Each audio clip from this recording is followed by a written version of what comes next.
Renaissance invention.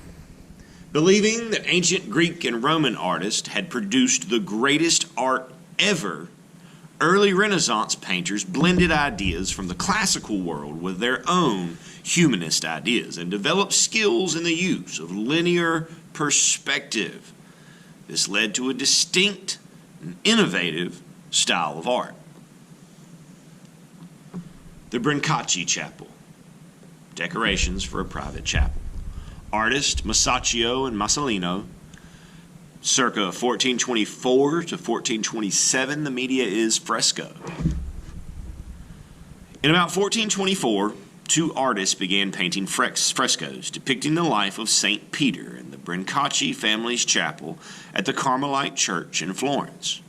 Both artists were named Tommaso, so they were nicknamed Masaccio and Masolino, Clumsy Tom and Little Tom. Masaccio's work in particular demonstrated an understanding of anatomy, perspective, foreshortening, and color. The Baptism of Christ, a mathematically balanced composition. Artist Piero della Francesca. Dating from the 1450s, the medium is tempera on a wood panel.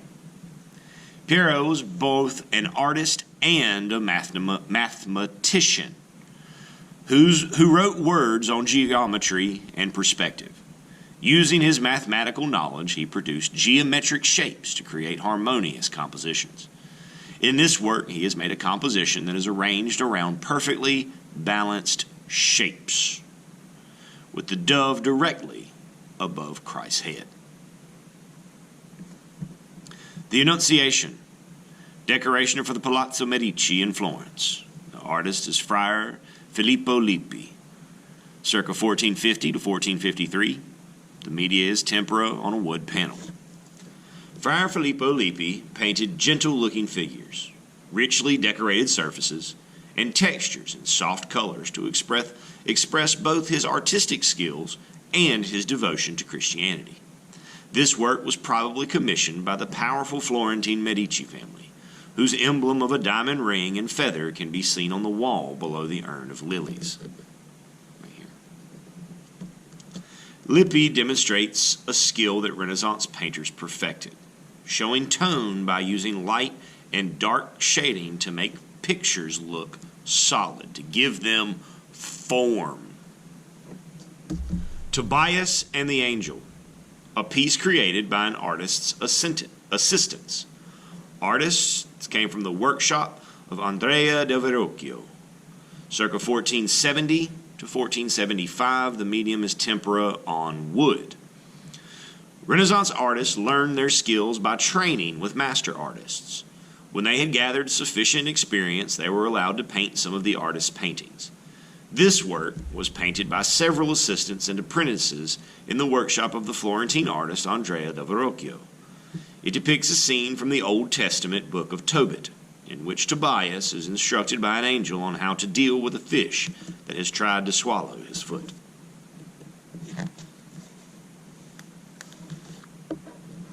Heroic Knight.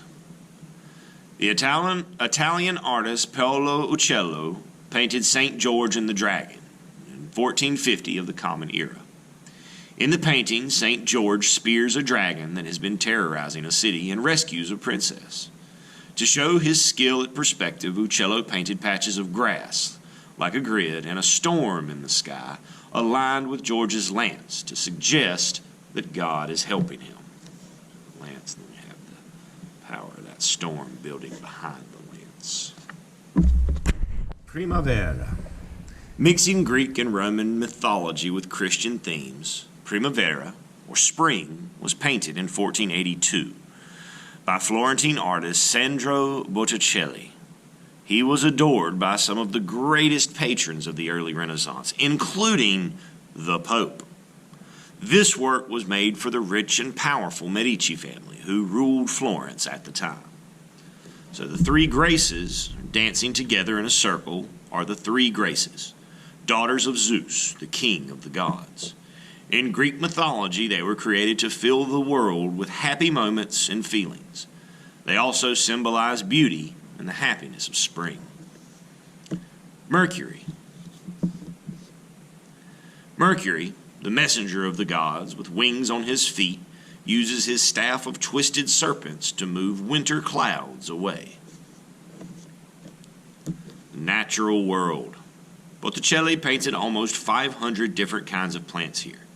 In this, his painting style resembles the tapestries that were often hung in wealthy Florentine homes. Cupid. Above Venus flies Cupid, the god of love, with his wings and arrows. Botticelli painted him to look like a Christian cherub. Now, this type of figure, we see a lot of this in Renaissance paintings, these little fat babies with wings.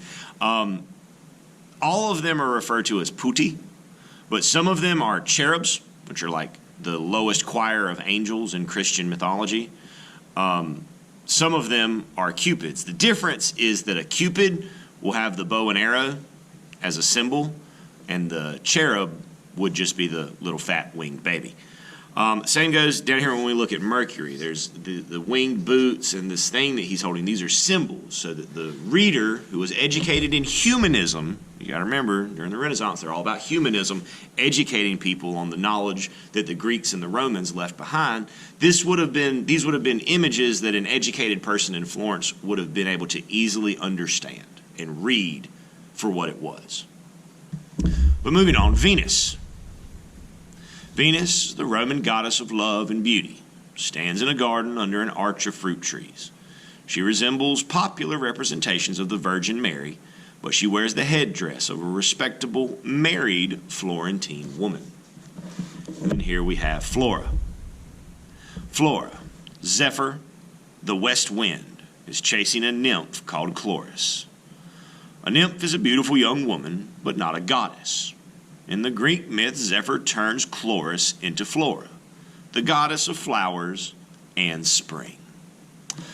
We also see this Zephyr.